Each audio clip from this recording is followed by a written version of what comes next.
2025. Test 11. Fill in the blanks of the following passage with the words given in the box. There is one extra word.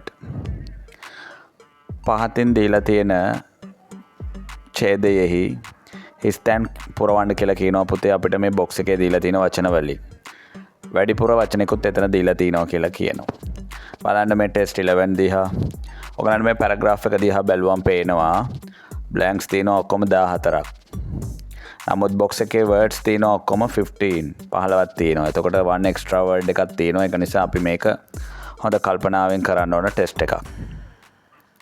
මේ test එක ගැන කතා කළොත් පුතේ මේ test එකට කරනකොට අනිවාර්යයෙන්ම grammar knowledge එක සහ vocabulary knowledge එක තියෙන්න ඕනේ. මේ දෙකම ටෙස්ට් කරන ටෙස්ට් එකක් විදිහට තමයි මේක දීලා තියෙන්නේ. අපි පැරග්‍රාෆ් එකට යන්න කලින් අපි මේ බොක්ස් එකේ තියෙන වචනවල තේරුමක් බලමු.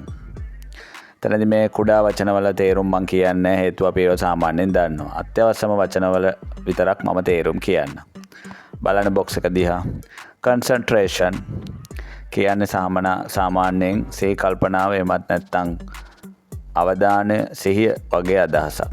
setting කියනකොට අපි සාමාන්‍යයෙන් කියනවා තේරුම් කීපයක් තියෙනවා. නමුත් අපි කියමු පිළියෙල කරනවා, සකස් කරනවා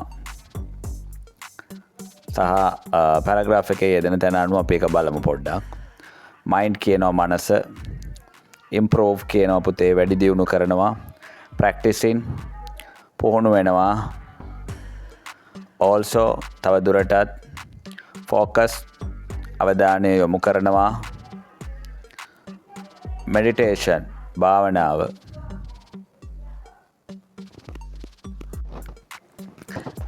Let's move to the paragraph. දැන් අපි මේ paragraph එක වෙත යමු. Living a stress-free life is possible with some good practices. Stress-free life කියන්නේ ආතතියෙන් තොර ජීවිතය. අපිට ආතතියෙන් තොරව ජීවත් වෙන්න පුළුවන්ලු සමහරක් හොඳ පුරුදු තුලින් නැත්නම් හොඳ පුහුණුවීම් තුලින්. First, it is important blank. Prioritize self-care by blank. Aside time for activities blank bring you joy such blank hobbies or spending time blank loved ones. ටිකක් දිගයි ඒක blanks පහක් එක තමයි ඒ first paragraph එක යන්නේ. අපි පොඩ්ඩක් බලමු ඒක. First, it is important කියන කොටම පුතේ අපිට තේරෙනවා ඒකත් එක්ක වඩාත් suitable වෙන්නේ blank number 1 එකට 2 කියන එක. First, it is important to prioritize self-care. කියන්නේ පළමුව ඉතාමත් වැදගත් විදියට සලකන්නේ තමන් ගැන ප්‍රමුඛතාව ලබා දීම. එතකොට ඒ සඳහා number 2 එතකොට number 1 blank එකට පුතේ 2 කියන වචනේ අපි ගන්නවා. Number 2 blank එක බලමු. Self care by blank aside time for activities. තමන් ගැන ප්‍රමුඛතාව දෙනකොට මූලිකවම ඔයා time එකක් ඔයා වෙනුවෙන් වෙන් කරන්න ඕනේ activities සඳහා. එතකොට blank number 2 එකට වඩා suitable වෙන්නේ පුතේ setting කියන answer එක තමයි ගන්න. තමන් සඳහා කාලයක් වෙන් කර ගන්න ඕන. කාලයක් සාදා ගන්න ඕනේ නැත්නම් කාලයක් සකස් කර ගන්න ඕනේ වෙනුවෙන්. එතකොට අපි blank number 3 එක බලමු. Aside time for activities blank bring you joy. මේ කරන activities තුලින් ඔබට සතුට ගේන්න ඕනේ. ඒක නිසා පුතේ blank number 3 එකට වඩා suitable word එක වෙන්නේ that කියන එක.